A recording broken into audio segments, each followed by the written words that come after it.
사랑하는 아버지, 우리에게 예배를 주신 것을 감사합니다. 우리에게 예배가 없다면 얼마나 우리의 삶이 삭막하고 황량하겠습니까? 우리에게 예배를 주셔서 당신을 찬양하게 하시고 당신의 음성을 듣게 하시며 당신으로 살게 하시니 감사합니다. 지금 이곳을 성령 하나님의 감동과 능력으로 감싸 주시옵소서. 사랑하는 예수님, 당신의 이름을 부르는 모든 사람들 안에 오늘 이 시간 놀라운 은혜로 임하시옵소서. 성령의 감동 속에서 한 주 동안 눌리고 피곤하고 지친 모든 것을 다 가져가시고 하나님의 위로와 자유와 평안과 기쁨으로 가득하게 하시기를 원합니다. 우리에게 말씀하셔서 그 말씀이 우리를 살리시고 치료하여 회복하시며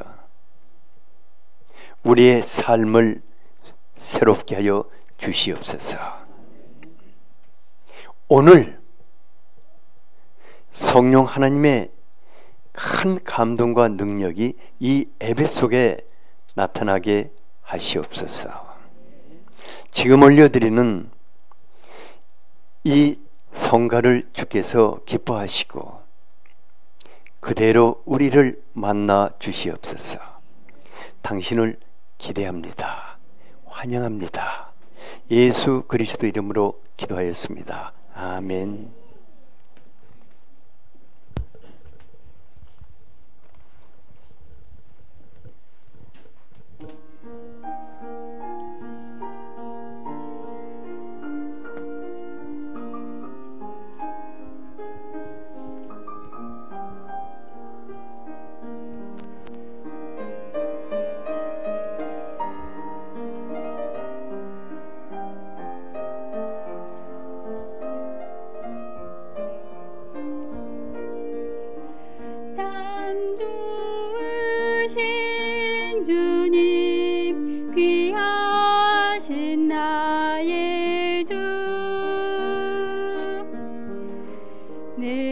가까이 계시니 나 두려움 없네.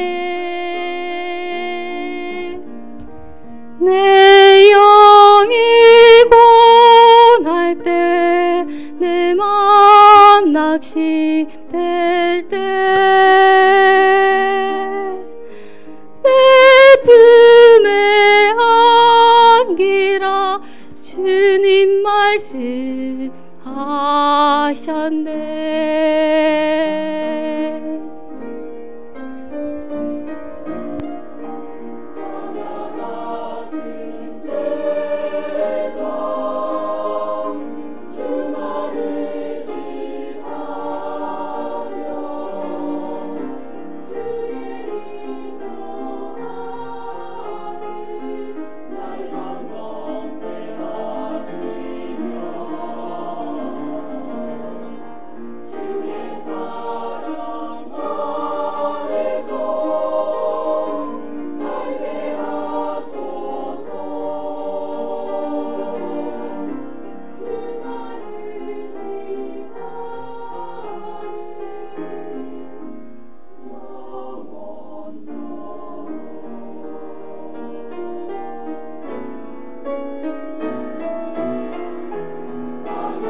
아멘.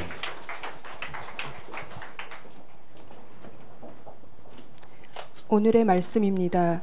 누가복음 11장 27절에서 36절입니다. 다 함께 읽겠습니다.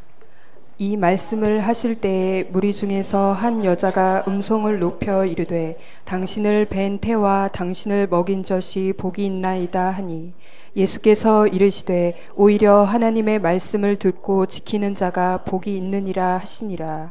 무리가 모였을 때에 예수께서 말씀하시되 이 세대는 악한 세대라. 표적을 구하되 요나의 표적밖에는 보일 표적이 없나니 요나가 니느웨 사람들에게 표적이 됨과 같이 인자도 이 세대에 그러하리라.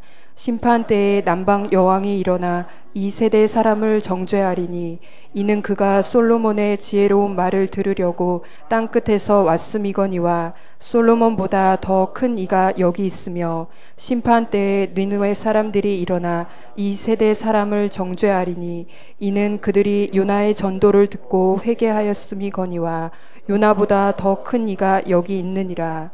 누구든지 등불을 켜서 움속에나 말 아래에 두지 아니하고 등경 위에 두나니 이는 들어가는 자로 그 빛을 보게 하려 함이라. 내 몸의 등불은 눈이라. 내 눈이 성하면 온 몸이 밝을 것이요 만일 나쁘면 내 몸도 어두우리라. 그러므로 내 속에 있는 빛이 어둡지 아니한가 보라. 내 온몸이 밝아 조금도 어두운 데가 없으면 등불의 빛이 너를 비출 때와 같이 온전히 밝으리라 하시니라. 아멘. 더위 어떻게 지내셨어요? 여러분들 얼굴 보는 게 기적이죠? 예. 옆 사람이 더위에 어떻게 지내셨어요? 살아서 보니까 너무 기쁩니다. 저도요, 말씀을 준비하는데 어찌나 머리가 아주 뭐 지끈지끈하고 뜨겁던지 계속해서 물 붓고 준비했어요. 오늘 여러분들이 저를 위해서 박수 쳐줘야 해요. 네? 뭐 이렇게 엎드려서 절도 받고 뭐 그러는 것이죠. 뭐 그래요. 하나님이 우리를 예비하신 모든 축복, 또 우리가 세상에서 누릴 수 있는 모든 것들, 이런 것은 눈으로 보고 그 다음에 얻고 누리는 것일 겁니다. 그러니까 이 보는 게 굉장히 소중합니다. 보는 만큼 얻을 수 있게 되고 보는 만큼 누리게 되죠. 그래서 오늘 주님이 여러분들의 그 마음의 눈을 더 열어주시기를 원합니다. 그래서 하나님이 여러분들을 위해서 예비하신 모든 것들을 보고 얻고 누리게 되기를 바랍니다. 예수님이 어느 날 말씀을 전하고 계실 때 한 여인이 너무나 감동을 받았어요. 그래서 갑자기 벌떡 일어섰더니 예수님을 향해서 당신을 뵌 태와 당신을 먹인 젖이 복이 있습니다. 그러니까 이 말이 뭐냐, 당신의 어머니는 진짜 복이 있다, 멋진 아들 두어서 너무너무 복이 있다. 아마 그분은 아들이 그렇게 싹 복되지는 않았던 것 같아요. 그러니까 이 여인은 그 어디서도 들을 수 없었던 은혜로운 말씀을 예수님으로부터 듣게 되었습니다. 이제 우리의 예배 속에서도 예수님께서 성령의 감동으로 주시는 말씀을 들을 수 있다면 얼마나 행복할까. 또 우리를 살리고 치료하고 회복하시는, 우리의 삶을 새롭게 하시는 그분의 말씀을 들을 수 있다면 얼마나 행복할까 싶습니다. 그런 놀라운 성령의 역사가 우리 가운데 있도록 우리가 갈망해야 할 줄 압니다. 그래서 시편 기자는 시편 119편 18절에서 내 눈을 열어서 율법의 속에 그 감추어져 있는 놀라운 것들을 보게 해달라고 간구했습니다. 성령 하나님께서 감동 주시어 주님의 말씀 속에 감추어진 놀라운 세계를 보고 얻고 누리는 자는 보겠습니다. 근데 예수님 여인에게 뭐라고 대답하셨습니까? 18절 같이 한번 읽어보죠. 시작. 예수께서 이르시되 오히려 하나님의 말씀을 듣고 지키는 자가 복이 있느니라 하시니라. 우리 저 뒤에 계시는 우리 동기 어머님, 눈도 잘 안 보이고 말도 잘 못 하시는데 얼마나 이 말씀을 그냥 우리 박수 한번 쳐드립시다.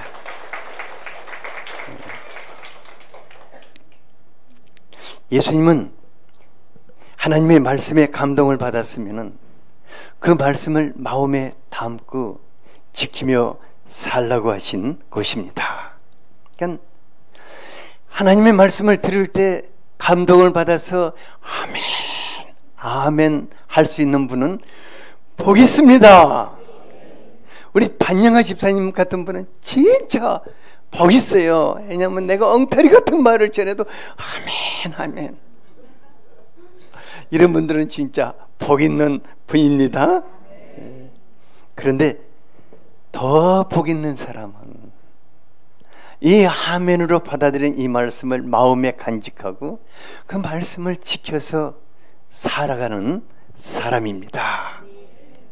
그러면은 이런 분들이 어떤 복을 누리게 되는가? 예수님이 말씀하시는 그냥 두 가지만 한번 살펴보겠습니다. 많은 거 얘기하면 여러분들이 다 까먹거든요. 딱 두 가지가 적당한 것 같아요. 결코 삶이 무너지지 않습니다. 뭐가 무너진다고요? 삶이 무너지지를 않습니다.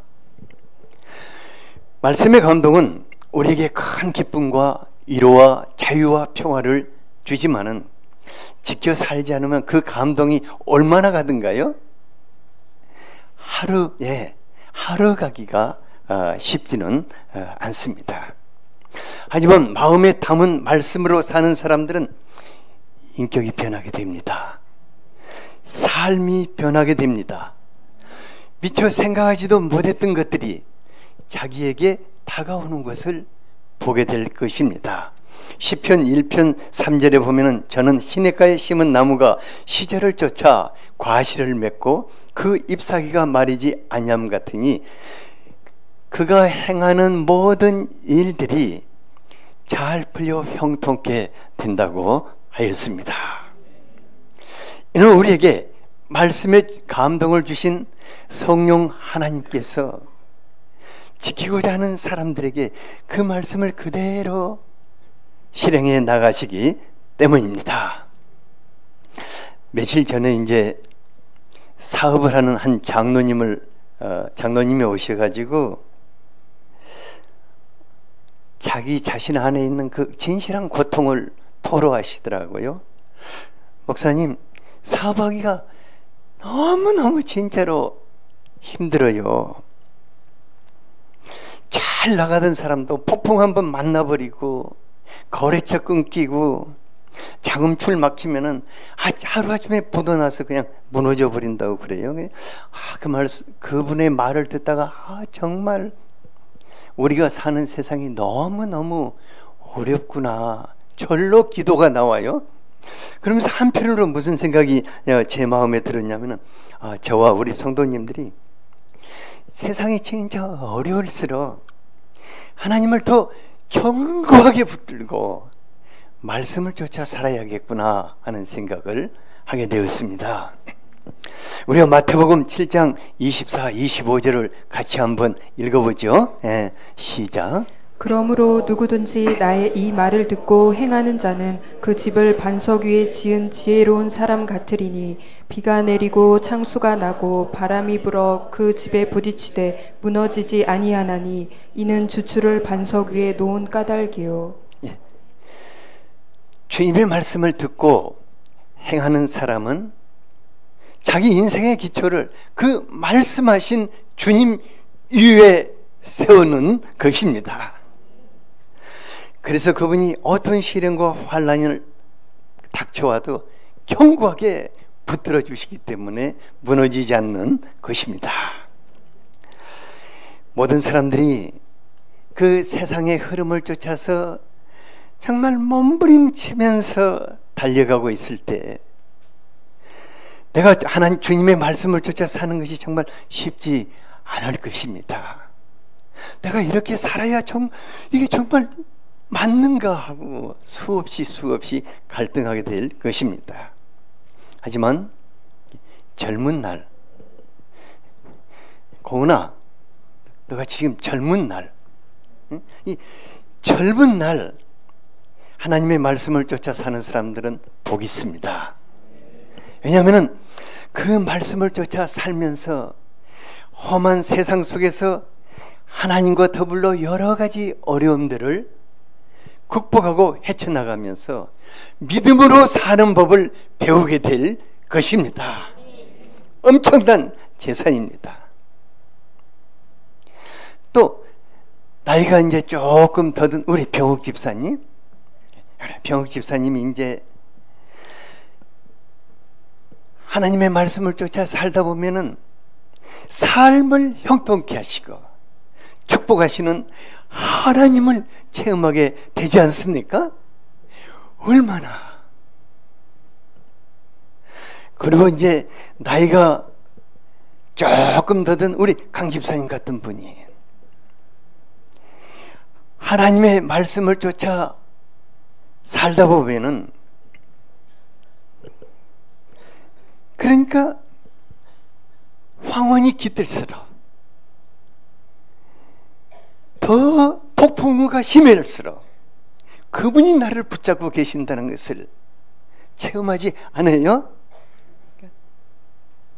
그러니까 저의 연령대 많은 분들이 가족 돌보고 자식 뒷바라지 아니라 죽도록 고생을 했지만 자기 삶을 준비하지를 못했어요.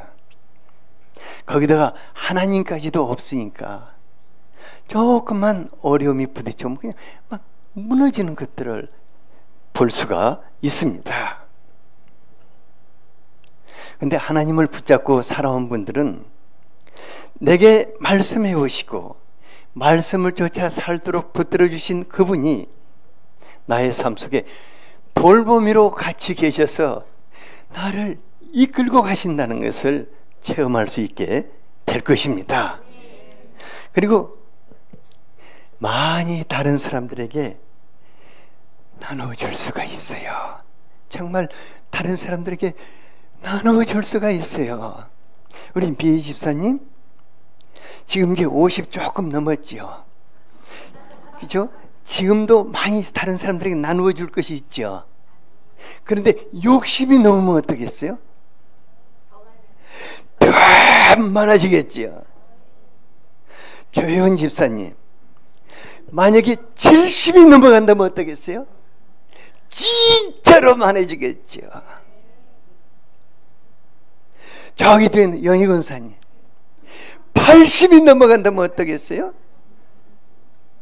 진짜로 나누어 줄 것이 많을 것입니다. 이렇게 할 수 있는 것은 우리가 말씀을 쫓아 살 때 그 말씀하신 하나님께서 우리의 삶의 주인이 되어 주시고 우리가 하는 일마다 풍성케 하시기 때문입니다. 그러니까 우리 주변의 사람들이 땡을 잡는 거예요.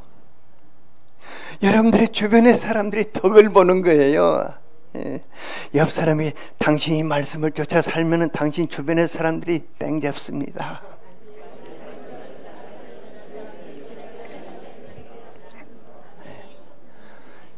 그런데 우리가 우리의 신앙을 말씀 위에 세우기 위해서는 한 가지 것을 경계해야 할 것입니다. 그게 뭐냐면은 표적신앙이에요. 뭘 경계해야 한다고요? 표적신앙을 경계하는데 이 녀석을 딱 이 녀석은 정말 경계해야 할 이 못난입니다. 예수님 주변을 맴도는 많은 사람들이 대부분 예수님을 영접하고 사랑하고 따르기보다는 또 다른 표적을 요구하고 있었습니다. 예수님은 그들을 어떻게 보셨습니까? 29절을 같이 한번 읽어보죠. 시작. 무리가 모였을 때에 예수께서 말씀하시되 이 세대는 악한 세대라 표적을 구하되 요나의 표적밖에는 보일 표적이 없나니. 예수님은 자꾸만 더 큰 표적을 보여주면 믿겠다고 하는 사람들을 악한 세대라고 책망하셨습니다. 공동 번역에 보니까 이 세대가 왜 이토록 악할까 하고 탄식하셨다고 하였습니다. 그러니까 이는 사람들이 불신에 가득하여서 예수님을 믿을 마음이 없다는 것입니다. 요한복음 6장에 보면은 예수님이 떡 5개와 물고기 2마리로 수많은 사람들을 배불리 먹이셨어요. 그러니까 하나님의 아들 그리스도가 아니면은 그 굶주린 수많은 사람들을 보고 어떻게 그들을 피하지 않고 먹일 수 있었겠습니까? 근데 예수님은 광야 40년 동안 자기 백성을 하루도 빠짐없이 날마다 만나와 메추라기로 먹이신 바로 그 하나님이셨습니다. 바로 그분이 그리스도로서 자기 백성을 돌보기 위해서 그들을 앞에 서 계신 것입니다. 예수님은 지금까지 보여주신 표적만으로도 예수님이 얼마나 많은 일을 그들에게 하셨습니까? 하나님이 아니면 하실 수 없는 일들을 하시지 않았습니까? 그 정도로도 얼마든지 예수님을 믿을 수가 있었습니다. 하지만 그들은 계속해서 더 큰 조건을 붙였어요. 우리로 보고 믿게 하는 표적이 무엇입니까? 이제는 뭘 보여주시겠습니까? 우리가 사는 날 동안요, 배고프면 끊임없이 와요. 여러분들 다 아침 먹고 왔는데 지금 점심 되니까 어때요? 또 배고파져요. 교회에서 저는 항상 음식을 좀 맛있게 좀 준비하라고 부탁을 해요. 배고프니까. 가다가 굶주리면 은혜가 다 달아나 버리니까. 그래도 또 집에 가면 또 배가 고파요. 오늘 텅닭 배 터지게 먹었는데 내일 되면 또 먹고 싶어요. 근데 그와 같이 우리가 사는 세상의 문제는 끊임없습니다. 오늘 내게 힘든 문제가 있는데 내일 되면 어때요? 아내에게 더 큰 문제가 생긴 거예요. 그 다음 날은 자식들이 부모가 해결할 수 없는 문제를 지금 저질러 놓아요. 그러니까 이런 문제들이 끊임없이 일어나는 거예요. 근데 그때마다 이제 우리가 예수님 이 문제만 해결해 주시면 내가 진짜로 믿을게요. 예수님 어제 믿으려고 했는데 지금 또 안 되냐. 이것만 해결해 주시면 내가 진짜로 믿을게요. 계속 진짜가 하나씩 더 붙습니다. 이것을 언제까지 할까요? 일평생 반복하는 거예요. 예수님이 그런 분들을 볼 때 이 사람이 왜 이렇게 악할까 탄식하십니다. 이런 사람들을 표적 신앙인이라고 부릅니다. 표적 신앙은 믿음이 어려서가 아니라, 믿음이 어린 분들은 다 그런 말 합니다. 믿음이 어려서가 아니라 마음이 불신이 묶여있기 때문입니다. 그러니까 교회 생활을 한 몇십 년 했는데 똑같은 소리를 하는 거예요. 불신에 묶여있기 때문에. 불신을 회개해야 치유가 됩니다. 예수님은 31절에서 솔로몬을 통해서 주시는 하나님의 지혜의 말씀을 듣기 위해서 그 멀고 먼 아프리카 이디오피아에서 온 남방 여인을 칭찬했습니다. 또한 요나 선지자를 통해서 최후의 통첩의 메시지를 듣고 가슴을 치며 회개하고 베옷을 입은 그 니느웨의 백성들이 이 불신의 사람들을 마지막 날 심판하리라고 말씀하십니다. 그러므로 우리가 예수님을 체험해 봤다면 이제는 주님이 주시는 말씀을 붙잡고 살고자 갈망해야 할 것입니다. 요한복음 15장 7절을 같이 한번 읽어보겠습니다. 예, 시작. 너희가 내 안에 거하고 내 말이 너희 안에 거하면 무엇이든지 원하는 대로 구하라. 그리하면 이루리라. 이게 아주 정상적인 신앙인들의 삶입니다. 그러니까 예수님과 더불어 사는 사람들은 예수님이 내 인생 문제를 해결해 주실까 안 해결해 주실까 이거 불신에 시달릴 필요가 있습니까 없습니까? 없어요. 그냥 예수님 안에 거하면서 주님이 시시때때로 주시는 그 말씀을 내 것으로 받아들이고 그 지켜서 살다 보면은 그냥 주님이 내 삶 속에 그냥 나타나셔서 모든 필요한 것들을 공급해 주시는 것입니다. 파도가 없는 바다 기대할 수 없잖아요. 문제가 없는 인생을 기대할 수 있겠습니까? 누가 문제가 없겠습니까? 죽은 사람은 문제가 없다. 문제가 없으려면 세상을 떠나세요. 그렇다면 우리가 어떻게 살아야 할 것인가? 예수님 안에서 성령께서 감동으로 주신 말씀을 그냥 쫓아 살다 보면은 성령께서 그 말씀을 우리 삶 속에 실행해 가십니다. 이런 분들은 그 말씀하신 하나님 위에 자기의 인생을 세워놓기 때문에 어떤 태풍이 불어도 꼼짝하지 않을 것입니다. 둘째로 삶에 영향을 끼치라고 말씀하십니다. 뭘 끼치라고요? 33절을 같이 한번 읽어보죠. 예, 시작. 누구든지 등불을 켜서 움속에나 말 아래에 두지 아니하고 등경 위에 두나니 이는 들어가는 자로 그 빛을 보게 하려 함이라. 예, 가로등이 없는 예수님 시대는 오고 가는 그 사람들을 위해서 그 주마등 같은 이런 것을 자기 집 앞에 세워서 그 위에 등불을 켜놨어요. 예수님은 말씀을 등불에 비유를 하십니다.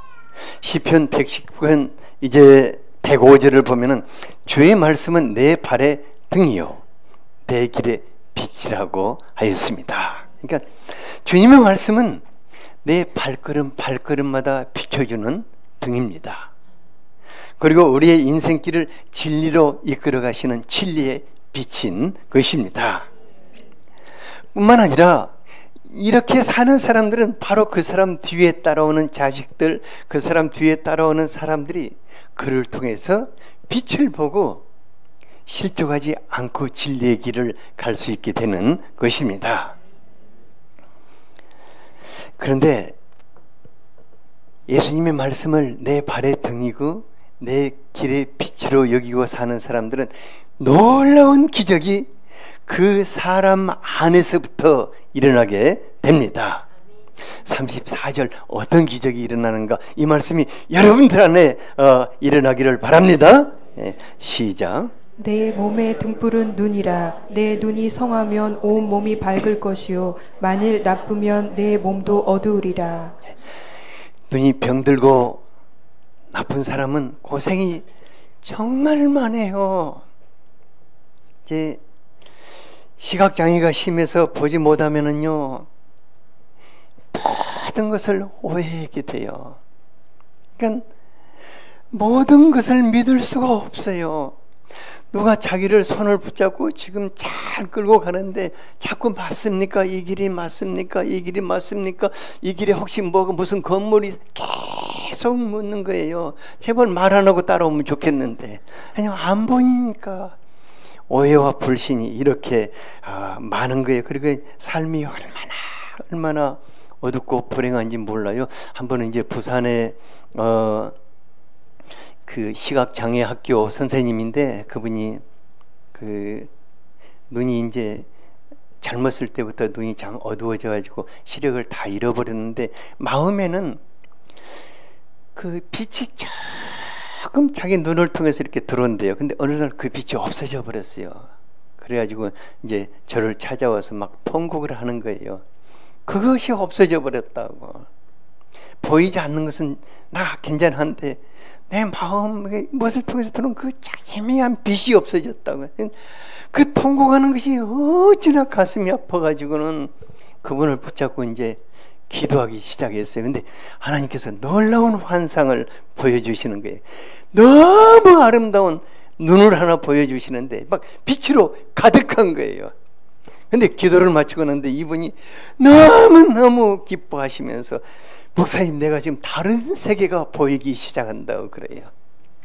하나님이 그 마음의 눈을 열어서 하나님의 세계를 보게 해주시는 거예요. 그리고 지금은 진짜 재밌게 살아요. 그분이 전화하는 것 보면 막 눈 뜬 사람하고는 비교할 수 없는 그런 세계를 보면서 사는 거예요. 그 뒤로부터는 제가 시각장애자들을 하나님 제게 은사를 주시면은 시각장애자들을 보게 하는 그런 사역을 하면 좋겠습니다 하고, 근데 아직도 제가 시각장애자들의 눈을 떠본 일은 없어요. 근데 어쩌면 주님이 그렇게 주실지 모르겠어요. 교회 가운데는 이게 육신의 눈이 떠 있어서 세상의 이 모든 것은 진짜 잘 보는데 영의 눈이 열리지 않는 시각장애자들이 정말 많아요. 그러니까 성도님들의 삶을 지켜보면은요, 하나님으로 사는 분이 있고 하나님이 없이 사는 분이 있습니다. 그러니까 지금 불신자들을 얘기하는 게 아닙니다. 하나님이 없이 사는 분들이 있는데 그분들을 보면은 얼굴빛과 말과 사람과의 관계와 삶 속에서 이루어지는 것이 너무 대조적인 거예요. 그러니까 마치 빛과 어두움 같아요. 이쪽은 빛이고 이쪽은 어두움 같은, 우리 속에는 어두움은 없어요. 다 빛이에요. 근데 그와 같이 왜 이처럼 너무나 같은 예수를 믿고 있는데 이렇게 대조적인 삶을 살까 생각해 봐요. 근데 예수님은 그래, 눈이 성하면은 온몸이 밝을 것이고 눈이 나쁘면은 내 몸도 어두리라. 온몸이란 우리의 마음과 생각과 삶 전체를 말할 것입니다. 그러니까 우리 라이프 전체가 마음의 눈에 따라서 어두울 수도 있고 밝을 수도 있다는 것입니다. 그러니까 눈이 어두우면 어때요? 모든 것이 부정적으로 보여요. 어둡게 보여요. 그러니까 그 사람 삶 전체가 어때요? 캄캄한 거예요. 그래서 예수님은 누가복음 4장 18절에서 그리스도의 핵심 사역을 뭐라고 했습니까? 같이 한번 읽어보죠. 금요 예배 때 이 말씀 같이 나눴는데 시작. 주의 성령이 내게 임하셨으니 이는 가난한 자에게 복음을 전하게 하시려고 내게 기름을 부으시고 나를 보내사 포로된 자에게 자유를, 눈먼 자에게 다시 보게 함을 전파하며 눌린 자를 자유롭게 하고 주의 은혜를. 네. 이게 예수님의 핵심 사역인데 그 사람이 진짜 가난하게 살게 되는 이유는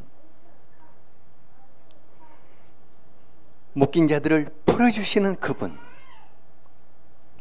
또 보지 못하는 사람들, 뭔가 눌려서 아무것도 할 수 없는 이런 것들 때문에 그렇게 될 수밖에 없는데 그들에게 예수님이 바로 그것을 풀어주시기 위해서 오셨다고 선포하십니다.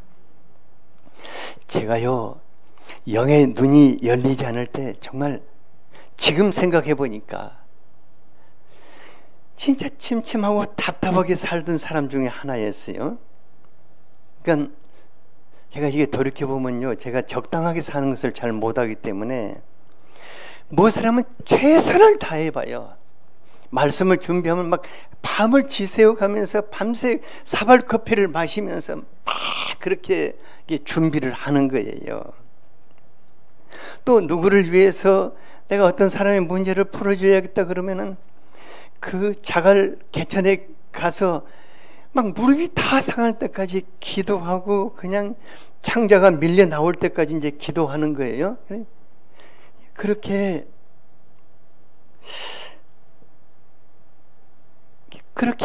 살아왔는데 참 답답한 것은 내가 본 만큼 전해줄 수 있고 내가 누린 만큼밖에 줄 수 없는 거예요. 그러니까 내 인격이 변한 만큼 사람들을 끌어안을 수 있고 다른 사람들을 돌봐줄 수 있는 거예요. 이게 너무 나에게는 답답해요. 그런데 성령님이 저에게 제 눈을 열어주실 때 마치 시각장애자가 세상을 보는 것 같이 하나님의 세계를 날마다 새롭게 보게 된 거예요. 근데 제일 먼저 내 안에 바뀐 것이 하나님께 대한 오해가 풀렸어요. 난 하나님이 정말 독하고 맨 주워 패는 분인 줄 알았어요. 하나님이 정말 사랑의 아버지시고 풍성하신 아버지시여요.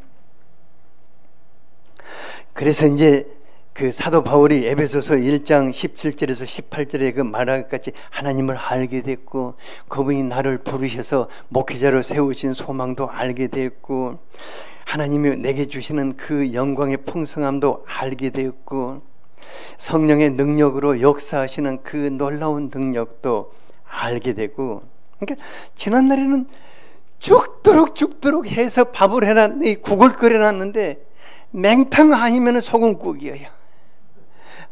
그러니까 뭐 더 예쓰면 소금국이 되고 아니면 맹탕인 거예요. 그러니까 얼마나 답답했겠어요. 근데 이제 그분이 같이 계시고 또 많은 사람들에게 돌보게 하시니까 그리고 또 삶을 바꿔줄 수 있게 하시니까 목회가 즐거워요. 행복해요. 제가 이제 지난주에도 금요 예배를 소개하면서 정말 주님의 그 능력이 필요한 분들은 금요 예배에 초청해 달라고 얘기했지 않습니까? 이제 지난 몇 주 동안 쭉 준비해 왔었어요. 이제는 우리가 그토록 사랑하시는 우리 주님께서 여러분들에게 감동과 능력으로 임하셔서 그분의 영광을 나타내게 될 것입니다. 제 지난주에도 그 10년 동안 목이 묶여서 아무리 찬송을 하고 싶어도 찬송을 할 수 없었던 분이 왔어요. 예. 주님께서 그의 목을 풀어주시도록 기도할 때 성령께서 그의 목을 풀어버리셨어요. 그래서 그 밤에 11시부터 12시까지 할렐루야 콘서트를 했어요. 그 음이 얼마나 고음이 아름답게 이렇게 온 밤에 이렇게 울려 퍼지는 거예요. 주님께 제가 참 감사했어요. 왜냐면은 그런 것이 뭐 우리가 기도해서 이루어졌다는 것을 얘기하려는 것이 아니라 그분이 10년 동안 찬양을 못했으니 얼마나 답답했겠습니까? 근데 앞으로 그분은 아마 계속해서 찬양하고 살 것 같아요. 그 삶이 바뀌는 것입니다. 예수님은 36절에서 내 온몸이 밝아 조금도 어두운 데가 없으면 등불의 빛이 너를 비출 때와 같이 온전히 밝아지리라고 하였습니다. 성령 하나님, 우리의 눈을 밝혀주시고 우리의 삶이 밝아질 때 우리가 세상을 비추는 하나님의 등불이 될 것입니다. 주변 사람들이 여러분들을 통해서 그리스도의 영광의 빛을 보게 될 것입니다. 그래서 예수님은 마태복음 5장 16절에서 이와 같이 너희 빛을 사람들에게 비추게 하여 너희로 너의 착한 행실을 보고 하늘에 계신 너희 아버지께 영광을 돌리게 하라고 하셨습니다. 사랑하는 여러분, 우리 머릿속에 있는 신앙의 지식이 사랑의 빛을 비출 수 있겠습니까? 아니면 여러분들의 몸에 익혀진 어떤 신앙적인 매너가 다른 사람들에게 그리스도의 영광을 비춰줄 수 있겠습니까? 그분이 주신 말씀이 우리의 인격이 되고 우리의 삶이 될 때 우리를 통해서 우리가 하나님의 등불이 될 것입니다. 그분의 영광 말하지 않아도 나타나게 될 것입니다. 그래서 예수님이 내 속에 있는 빛이 어둡지 아니한가 보라고 하신 것입니다. 오늘 이 시간 내 속이 밝은가, 조금 밝은가, 희미한가 한번 살펴볼 수 있게 되기를 바랍니다. 그리고 성령 하나님, 내 마음의 눈을 밝혀주십시오. 하나님의 축복의 세계를 보게 해주십시오. 누려서 다른 사람들이 하나님의 영광을 보게 해달라고 지금 이 시간 간절하게 같이 한번 기도하겠습니다. 아버지 하나님,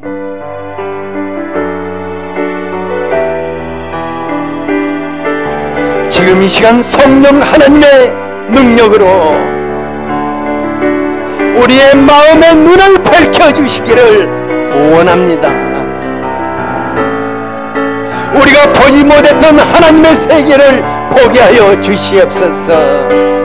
성령 하나님, 무엇보다도 캄캄한 우리의 마음과 우리의 인격에 놀라운 변화가 있게 하여 주시기를 원합니다.